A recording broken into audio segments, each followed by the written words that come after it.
त्रिचरण पंचशील झाल्यानंतर जो पुढील प्रास्ताविक आहे, या बुद्धविहाराचा सुवर्ण महोत्सव आज आमचे प्रबुद्ध विकास मंडळ साजरा करीत आहोत। तर या सुवर्ण महोत्सवास आज बरोबर 50 वर्षे पूर्ण होत आहेत। बंधुजनो, आमचे जे हे बुद्धविहार आहे ते 1968 साली आमचे जे पूर्वज होते, आमचे आजोबा पणजोबा होते, त्यांनी आपल्या श्रमदानातून त्यावेळेला या बुद्धविहाराचा पाया रचलेला होता आणि ही माहिती लागली। आणि तेव्हापासून आमच्या या सर्व तरुण मुलांनी एक मनाशी भेद ठरवला की खरोखरच हा जो सुवर्ण महोत्सव आहे तो आपल्याला सर्वांना मिळून सगळ्यांच्या सहमताने, सगळ्यांच्या एक विचाराने आपल्याला साधू आणि तो आज साजरा होत आहे। तरी या बुद्धविहाराचे जे प्रास्ताविक भाषण आहे ते आमचे आजच्या कार्यक्रमाचे संपूर्ण कार्यक्रमाचे अध्यक्ष माननीय आयुष्यमान मोहनजी साळवी हे प्रास्ताविक भाषण आपल्या समोर करतील अशी मी त्यांना विनंती करतो।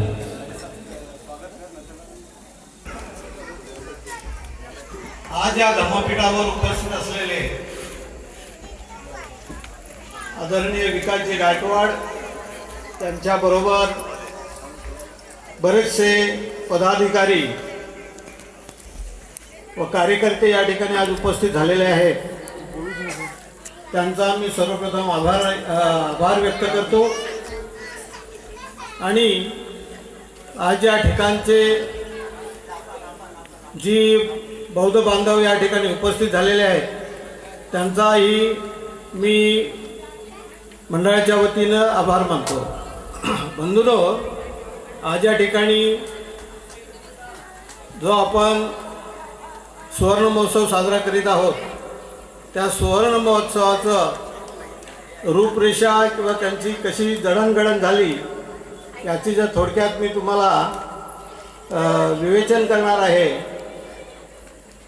आमच्या विहार 1968 साली त्याची पायाभरणी झाली होती आणि ती पायाभरणी होत असताना त्यावेळचे जे आमचे जुने कार्यकर्ते होते अत्यंत गरीब होते। गरिबीतून हळूहळू त्यांनी मार्गक्रमण केला होता।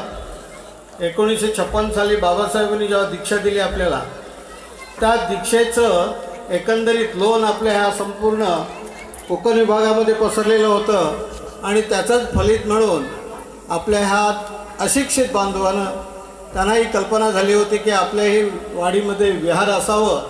या कल्पनेतूनच त्यांनी त्यांच्या श्रमदानाने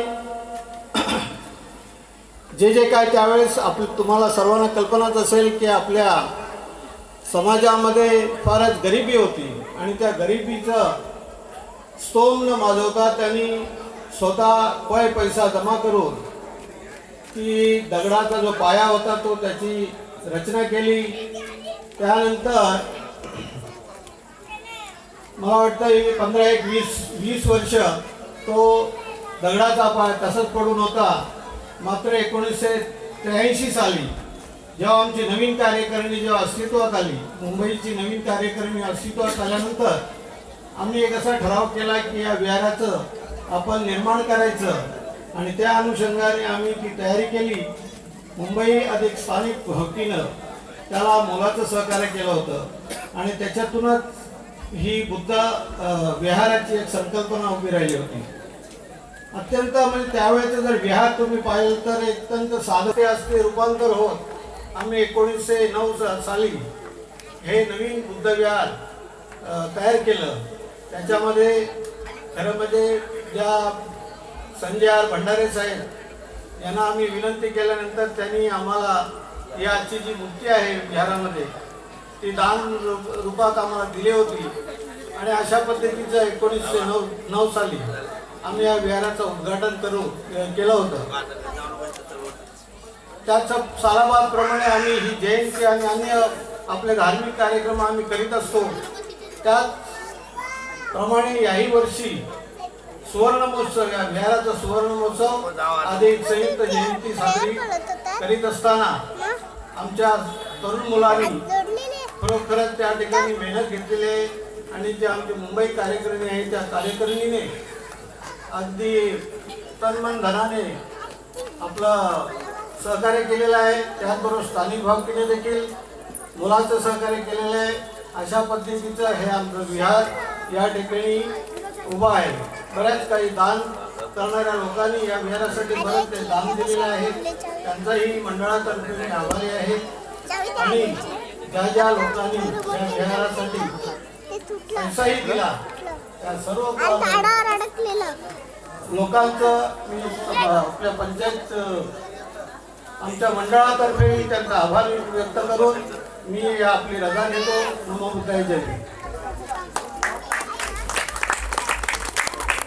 आत्ताच यांच्या संयुक्त जयंती महोत्सवास या धम्मपीठावर उपस्थित सर्व मान्यवर, या मान्यवरांचा सत्कार आमच्या मंडळाचे स्वागताध्यक्ष आयुष्यमान रघुनाथ साळवी हे येथे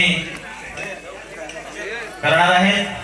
तरी मी प्रथमतः आजच्या